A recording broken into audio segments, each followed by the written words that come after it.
¿qué tal? Bienvenidas, bienvenidos a un miércoles más de su programa Puntos de Vista, el espacio en el que analizamos, reflexionamos, opinamos sobre los temas que impactan nuestra realidad. Solo que esta vez no quiero hablar de un tema de actualidad que impacta nuestra realidad, porque a veces para entender los temas de la actualidad tenemos que conocer sus orígenes. Para eso nos acompaña el día de hoy la doctora Ana Brisa Oropesa Chávez. Ella es investigadora de tiempo completo en el Instituto de Investigaciones Jurídicas de la Universidad Veracruzana, licenciada en Derecho por la ITAM, tiene especialidad en Derecho Constitucional y Ciencia Política por el Centro de Estudios Políticos y Constitucionales de Madrid, pero además es doctora en Historia de América por la Universidad Complutense de Madrid. Ana Brisa, muchísimas gracias por acompañarnos.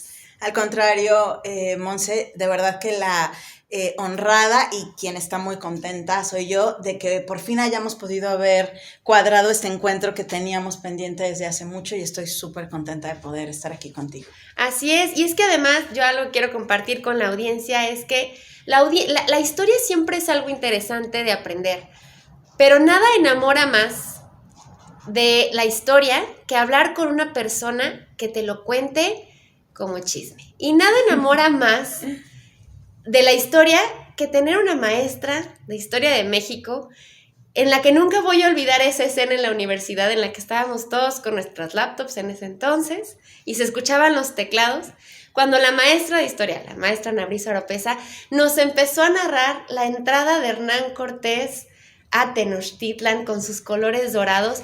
De pronto se escuchó un silencio en el aula y estábamos toda la clase boquiabierta viendo a la maestra cómo nos narraba la historia. La verdad es una manera deliciosa de contar la historia.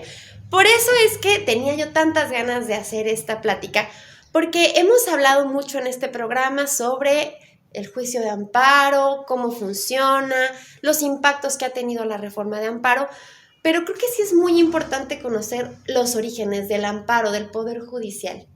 Y por eso, pues, te doy el uso de la voz. Pues, Monse, muchísimas gracias por esta, además, maravillosa introducción. Y efectivamente decía un historiador, Benedetto Croce, que toda reflexión sobre el pasado en realidad es una reflexión sobre el presente.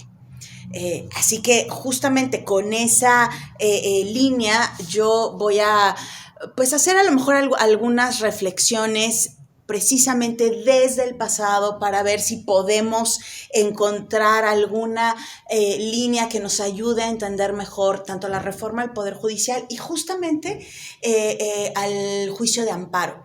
Porque de pronto estas voces que sonaban, pues no sorprendidas, pero sí, digamos, desde la tesitura, que no necesariamente era deseable una reforma al juicio de amparo, sobre todo después de haber enfrentado la reforma al Poder Judicial, pues lo lógico era que después de la reforma al Poder Judicial sobreviniera la reforma al juicio de amparo, porque ambos han estado históricamente unidos en la historia jurídica mexicana.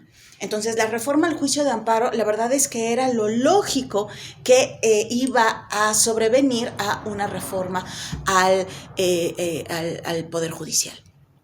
Claro, porque estás reformando el sistema de justicia y no podía bastar, no podía ser suficiente la forma de selección de las personas, pero también tenía que ser analizar el proceso que estamos viviendo, cuáles eran sus deficiencias y entonces sí arreglarlas, ¿no?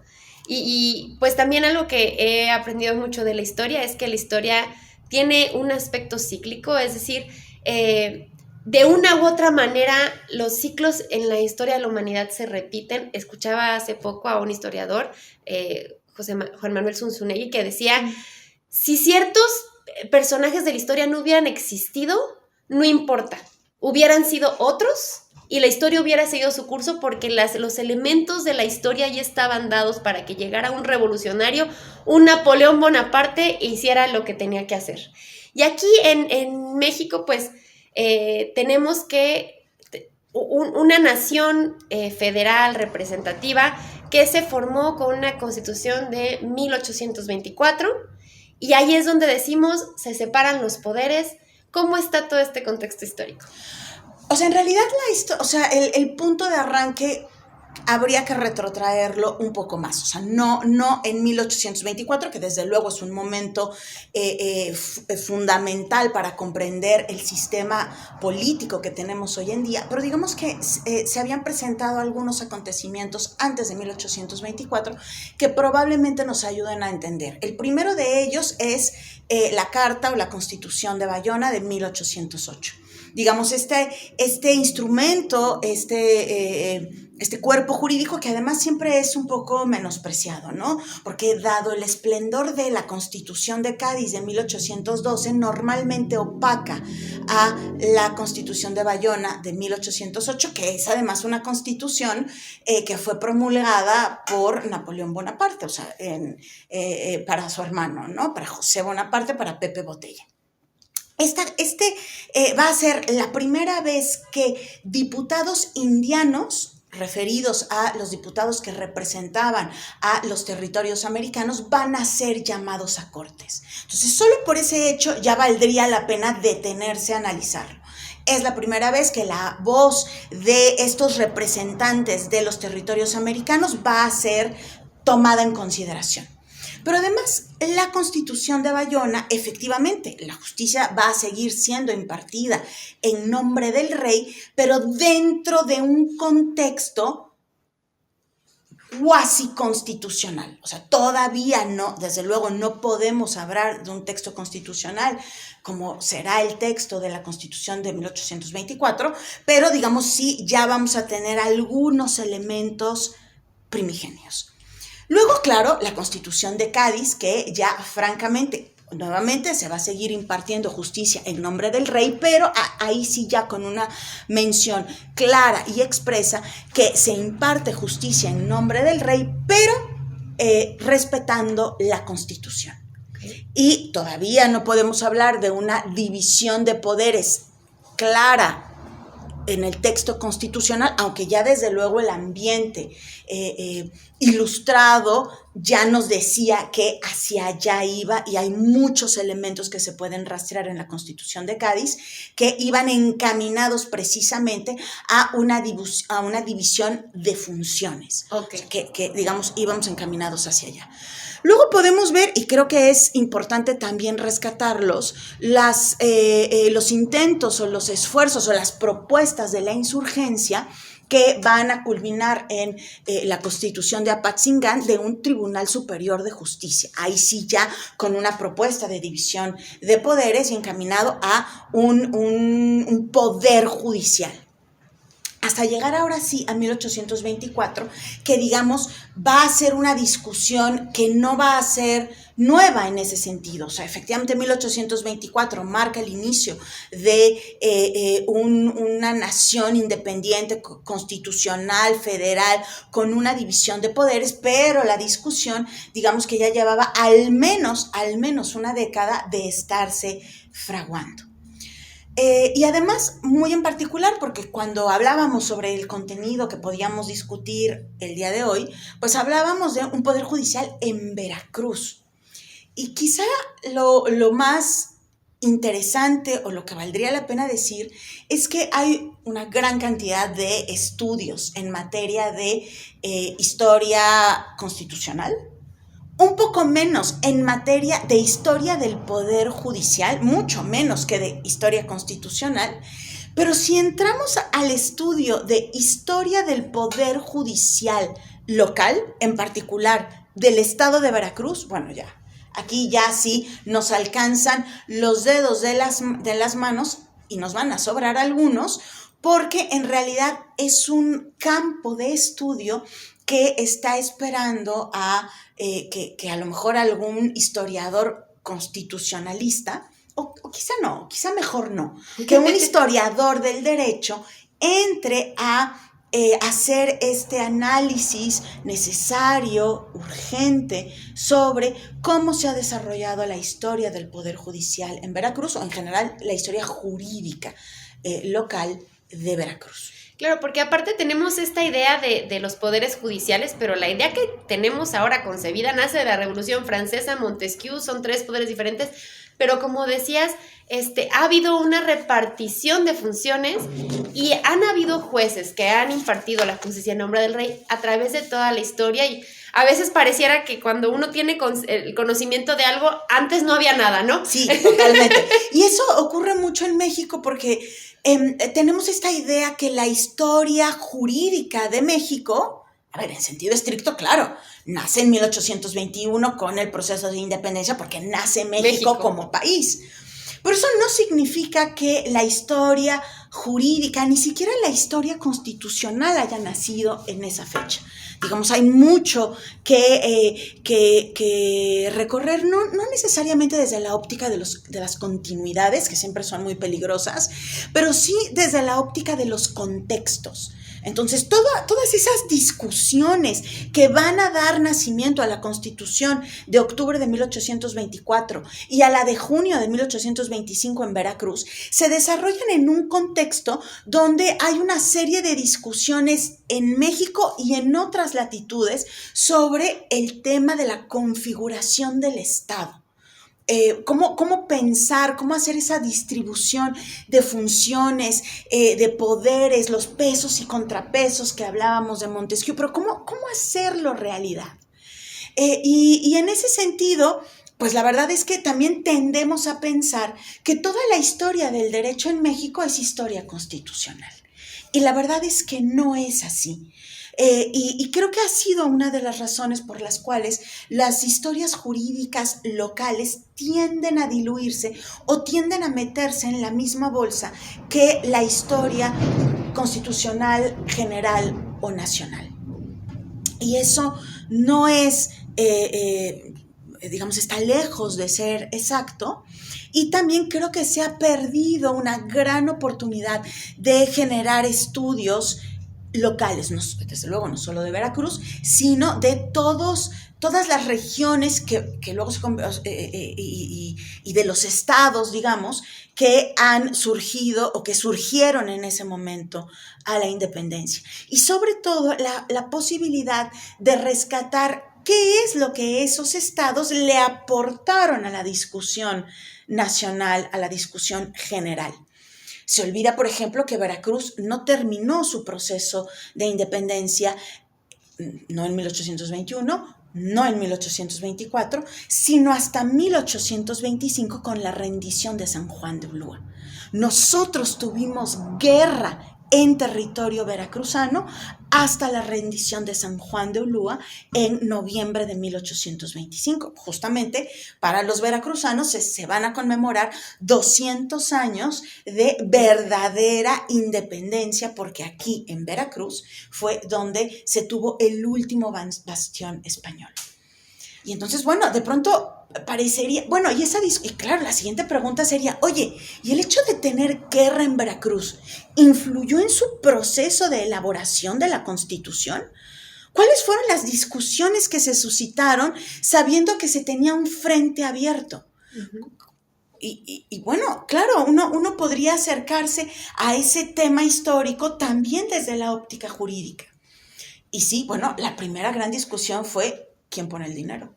Okay. O sea, ¿Veracruz o la federación? Veracruz decía la federación porque la seguridad de la patria corre a cargo de la federación. Pero lo que decía el Congreso federal era, bueno, o sea, sí, pero como es en su territorio, ustedes adelanten fondos y ya luego hacemos cuentas.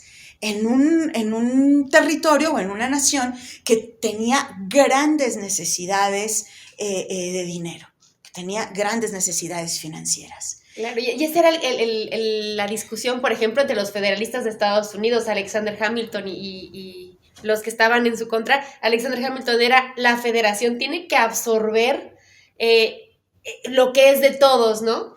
Y está muy interesante, honestamente. Yo, confieso, desconocía esta situación de que Veracruz no tuvo independencia hasta un año después de la promulgación de la Constitución. La tenía a escala formal, ¿no? En los textos decíamos, bueno, México nació a la independencia. Sí, claro, Veracruz es junto con estos otros 18 estados que nacieron, es independiente, claro, pero había un tema. Sí, pero yo tengo un frente abierto en San Juan de Ulúa. Con lo cual hay que hacer frente en gastos, en hombres, en estrategia.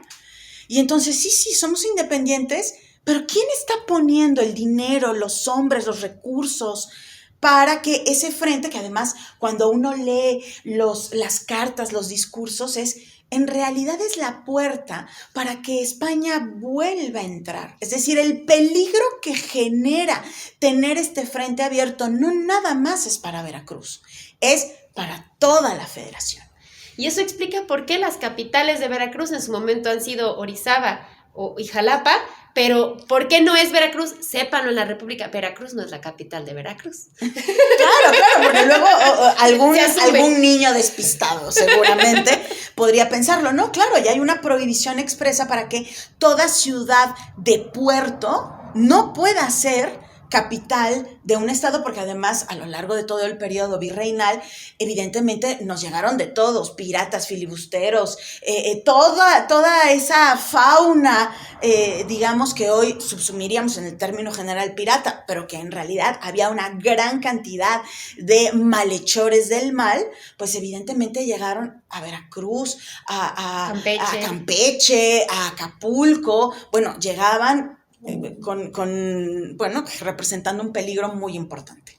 Bueno, y esto que hablas de ignorar los procesos de los estados y de los procesos federales, también nos habla mucho de lo que entendemos del Poder Judicial, porque ahora que se daba la reforma al Poder Judicial, o cuando se habla del Poder Judicial, a veces no se entiende que existe una justicia local que tendrá sus propias necesidades, su propia historia, su propio contexto, y normalmente que son los jueces que resuelven estos conflictos entre las personas que habitan una región, y el nacimiento del Poder Judicial Federal, que su función no era resolver conflictos entre personas, sino regular el poder del Estado. Efectivamente. De hecho, digamos, la historia del Poder Judicial es un tratar de empatar, digamos, esas propuestas que nacen para la justicia federal, y luego el cómo los estados van a ir respondiendo a esas propuestas. Pero tienes toda la razón. De hecho, la Corte Suprema de la Nación, como nace en 1824, luego es cuando se hace el cambio de figura retórica, nace justamente para resolver conflictos entre los estados nacientes, entre algunas de las autoridades o de los poderes nacientes. Se requería de un órgano, pero desde luego que esa Corte Suprema en nada prácticamente se parece a lo que hoy entendemos por la Suprema Corte de Justicia de la Nación. De hecho, más bien cuando resolvía conflictos entre personas, los resolvía únicamente para los de la Ciudad de México. Okay. No tenía ni facultades, y si me apuras, ni posibilidades materiales para resolverlo más allá de la Ciudad de México. Y tampoco se le concebía como un tribunal de casación o como un tribunal de apelación. No, así no es como se proyecta. Pero desde 1824 lo que sí va a haber es una pregunta que yo creo que explica en buena medida las necesidades o las preguntas que han surgido para esta reforma al Poder Judicial, que era: ¿cuáles son los elementos que debemos considerar para la designación de jueces? ¿Cuánto tiempo deben permanecer los jueces? Es decir, designación, permanencia, y cuáles son los elementos que se deben garantizar a esos impartidores de justicia para que puedan verdaderamente llevar a cabo la función de jueces imparciales. Porque cuando uno piensa, ¿qué significa que un juez sea imparcial? Sí, claro, que los únicos elementos que tome en consideración es el derecho y los hechos. ¿Sí? Pero digamos, ¿cuáles son las condiciones que el Estado debe garantizar para que efectivamente pueda existir una justicia imparcial?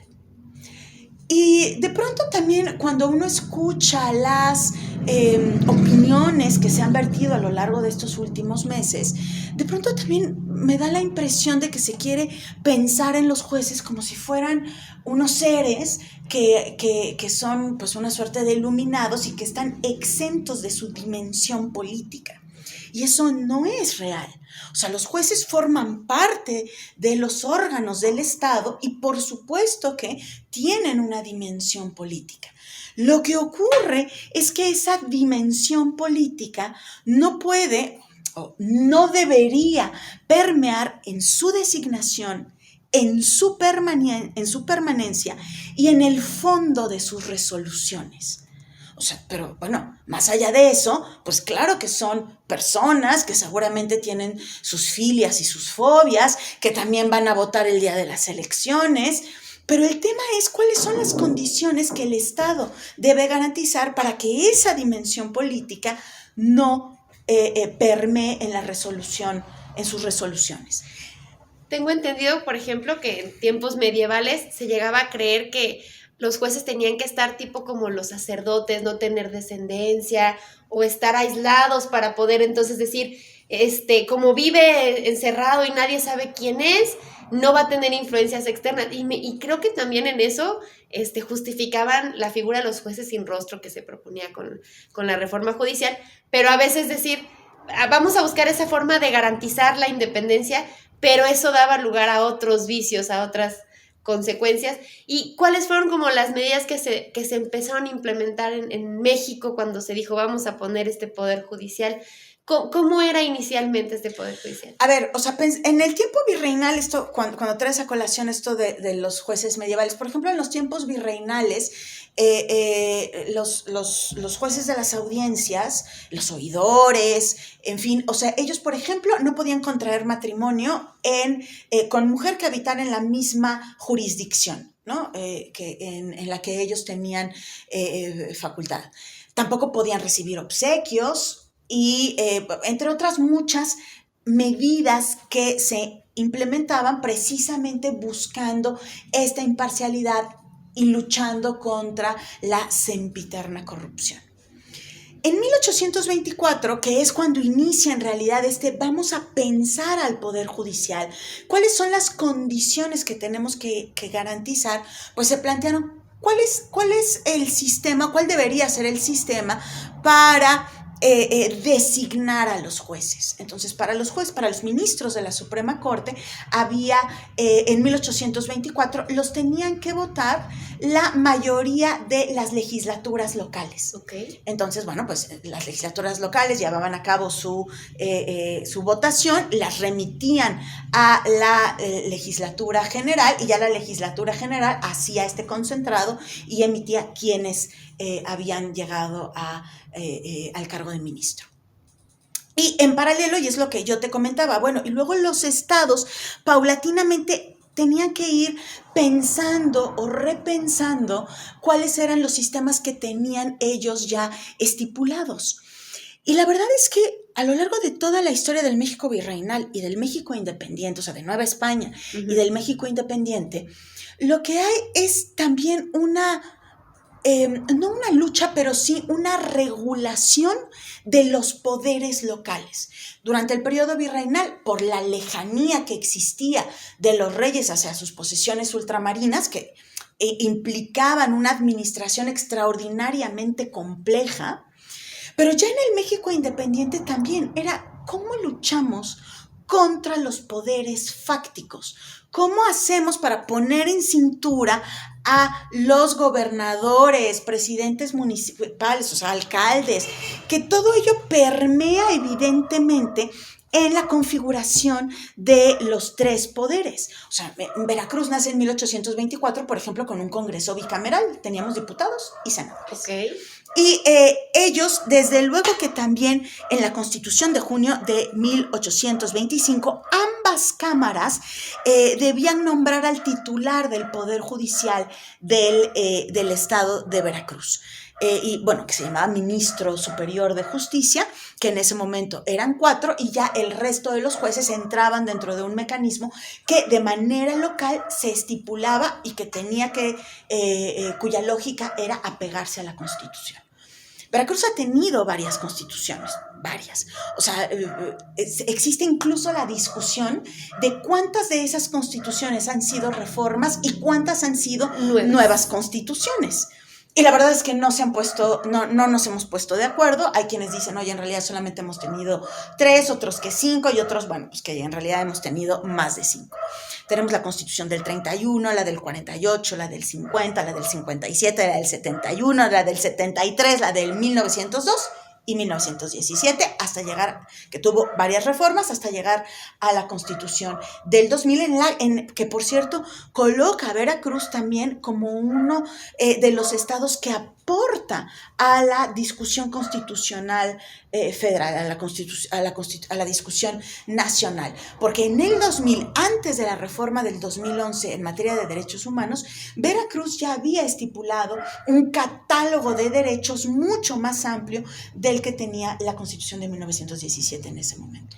Y es que sí es muy importante para la audiencia, porque a veces se medio olvida cuando tenemos esta visión tan centralista del poder, que al haber decidido México constituirse como una federación, es una unión de estados confederados, pero cada estado tiene es su mundo, cada estado tiene su constitución, cada estado tiene sus poderes, cada estado se regula a sí mismo, y a veces pareciera que queda como en el limbo. A veces aplíquese la Constitución Federal derechita, y un tiempo Veracruz garantizaba más derechos. Bueno, supongo que en ese entonces también los reconocía, porque no estaba esta expresión de garantizar, pero contemplaba más derechos incluso que la Constitución Federal. Y aquí también, actualmente, eso genera mucha confusión. ¿En qué casos me voy al amparo? ¿En qué casos me voy al Tribunal Superior de Justicia, que tiene su propia sala constitucional? Por supuesto. Y eso podría también distribuir mejor el trabajo y llegar mejor a las personas. Efectivamente, digamos, no nos vayamos al siglo XIX, que es, digamos, merecería a lo mejor alguna otra charla o discusión, que es justamente cuando empezamos a tener estos casos emblemáticos de los juicios de amparo, el Amparo Morelos, en fin, todos estos casos emblemáticos. Pero vámonos al siglo XX, ¿no? Que un poco para no alargarnos. Pero la Constitución de 1917 plantea o propuso a través de Venustiano Carranza, él propone, oigan, la verdad es que durante la época del Porfiriato, la Suprema Corte estuvo subsumida en el poder de Porfirio Díaz. Y entonces, en un movimiento pendular, proponen un poder judicial federal extraordinariamente independiente, tanto que no le va a gustar a, digamos, los grandes próceres de la revolución, como el propio Álvaro Obregón, pero que va a llegar hasta Lázaro Cárdenas, que dice, es que esto es ingobernable. Y entonces genera una reforma constitucional para que la Suprema Corte de Justicia de la Nación estuviese bajo la dictadura, digamos, pero bajo el poder del titular del Poder Ejecutivo. Y digamos, esto es lo que va a suceder pues a partir, digamos, de la década de los 30, ya está bien entrada la década de los 40. Y luego, en la reforma de 1944, se plantea un poder judicial que ya, pues, francamente, ya estaba subsumido constitucionalmente al poder del Poder Ejecutivo, que quizás es la idea que nos sigue quedando, ¿no? O sea, ¿por qué esta idea que el titular del Poder Ejecutivo es el titular más importante? Y claramente no es así. O sea, está el titular del Poder Judicial y el titular del Poder, o la titular del Poder Legislativo. Y los tres, digamos, en teoría, tienen el mismo peso y son igual de importantes para la configuración del Estado mexicano. Pero es que históricamente tenemos esta supremacía del Poder Ejecutivo, sobre todo a través de sus dictados a los otros dos poderes. Pero luego lo que ocurre en la reforma, o sea, desde 1993, que culmina en la reforma de 1994, era, y nuevamente vuelven las preguntas, ¿cómo designo? ¿Cómo garantizo la permanencia? ¿Y cuáles son las condiciones que el Estado debe garantizar para que haya imparcialidad? Y la respuesta que se tiene en ese momento es, en primer lugar, vamos a generar órganos técnicos. O sea, vamos a generar funcionarios que puedan llegar a esos cargos a través de una serie de exámenes que se preparen para que sean altamente técnicos. Y cuando mencionabas el tema de los jueces sin rostro, está la vía que se propone actualmente, pero está también un poco lo que se hizo en 1994, que fue, yo voy a hacer un órgano técnico al que prácticamente la ciudadanía no va a conocer. Los ministros de la Suprema Corte eran funcionarios que se podían pasear un sábado por una plaza comercial y nadie los reconocía. Así es. O sea, eran funcionarios, a ver, no sin rostro, pero que eran funcionarios que no estaban o no participaban del discurso público o de los vaivenes de la prensa política. Y mucho menos eran populares. No, pero es que en su función no estaba eso. Tú, digamos, siendo ministro eras popular si eras técnicamente muy competente. Claro. Entonces, en el gremio sí que los conocías, sí que querías, o llegó un punto en que los abogados, cuando te formabas, los estudiantes de la licenciatura en Derecho, es que ¿qué es a lo máximo que puedo aspirar como licenciado en Derecho, como abogado? Pues a ser ministro de la Suprema Corte. Esa es la máxima aspiración a la que puede aspirar un licenciado en Derecho. Y esto cambia dramáticamente, no a partir de la reforma del Poder Judicial, sino desde el 2018, cuando paulatina, pero de forma muy certera, se empieza a incluir a los miembros de la Suprema Corte de Justicia de la Nación como funcionarios que están en la prensa, cuyos rostros empiezan a aparecer y ahora todo el mundo los empezaba a conocer. Y la verdad es que eso sí implicó dotarlos de rostro. Así es. Pues bueno, la verdad es que yo no sabría dónde parar esta plática, yo me podría seguir, porque además es un vaivén, nos vamos para adelante, nos vamos para atrás. Ana, yo quisiera comprometerte a una segunda parte de este capítulo. Encantadísima, yo encantadísima. Para que nos podamos meter más en esta historia, lo que hablabas de los juicios de Morelos, el juicio Vega. Hay tantos antecedentes de la justicia en México que valen la pena ser mencionados, pero hoy me quedo con la verdad, los orígenes, los antecedentes, lo que confieso muchas personas no conocíamos o sabíamos que existía, pero no teníamos idea de cómo funcionaban los jueces antes del Poder Judicial. Y pues en esta seguimos analizando lo que ha pasado y lo que se nos viene. Muchísimas gracias por estar aquí con nosotros. Al contrario. A la audiencia, espero les haya gustado esta transmisión. Les recordamos, si es así, comenten, den likes, vistas y recuerden que únicamente podemos formar nuestra opinión conociendo diferentes puntos de vista. Nos vemos el siguiente miércoles. Muchísimas gracias. Al contrario, muchas gracias, Monse.